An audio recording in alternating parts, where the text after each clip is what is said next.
L'intégrale Marvel Two-in-One 1980-1981. Donc là, on est sur la deuxième intégrale que j'ai achetée.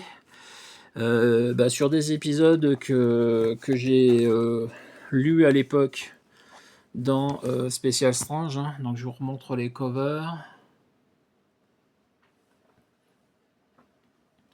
Voilà, donc on part du 61, on va au 74. Pas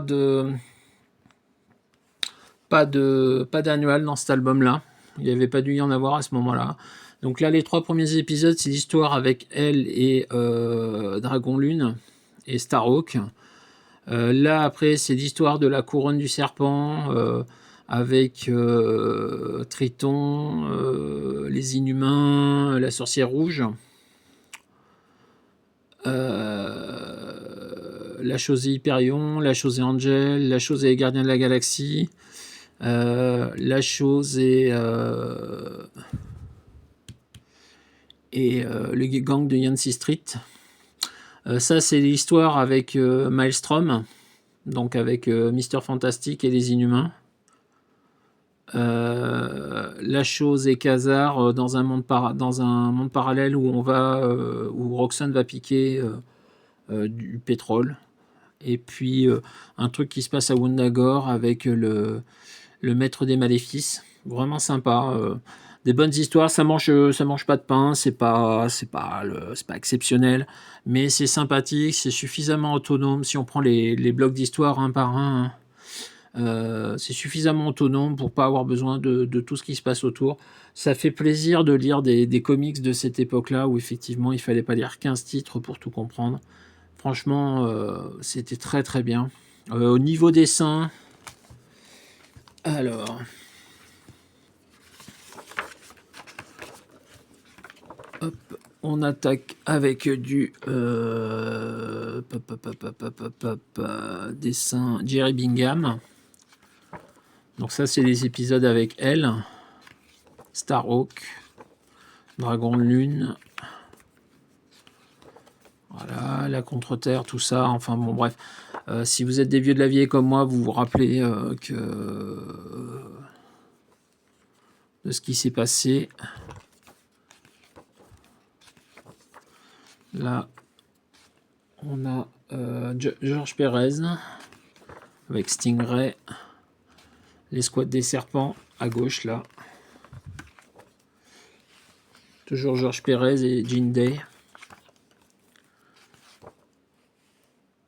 Là, on revient à Jerry Bingham pour le dernier épisode de ces 3 épisodes-là, avec la double couronne des serpents. Ouais, tout ça, c'était bon. La chose et Hyperion et Tundra. Donc, c'est dans cet épisode-là que Tundra s'en va, et puis qu'elle est suivie par Hyperion, ici.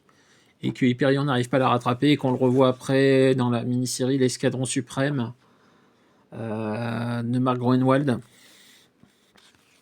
Là, c'est le fameux épisode dans le château de Fatalis, dans le château de Fatalis, pardon, de Doom, sous contrôle du crapaud, avec Angel. Là, c'est les Gardiens de la Galaxie, c'est là encore Ron Wilson qui revient au dessin, avec les Gardiens de la Galaxie. La rencontre avec Vance Astrovic, qui est le futur Marvel Boy des New Warriors. Ça, c'est un épisode avec le gang de Yancey Street, donc là aussi dessiné par Mike Nasser et Jean Day.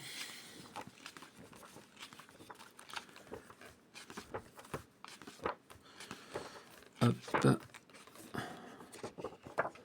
Là, on est sur les épisodes avec Maelstrom, donc. Voilà. La révélation de Maelstrom, la menace de Maelstrom. Voilà. Là, le pipeline avec Khazar, où ils vont effectivement exploiter du pétrole. Et puis le dernier épisode avec le maître des maléfices à Wundagore. Voilà. Bon, franchement, sympa. Je sais pas si je vous le recommanderais parce que c'est vraiment dans son jus, hein. Là, on est vraiment sur des comics de la fin des années 70, début des années 80.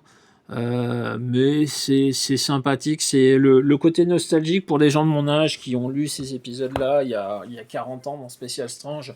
Franchement, ça vaut le détour. Voilà, l'intégrale Marvel 2 in 1.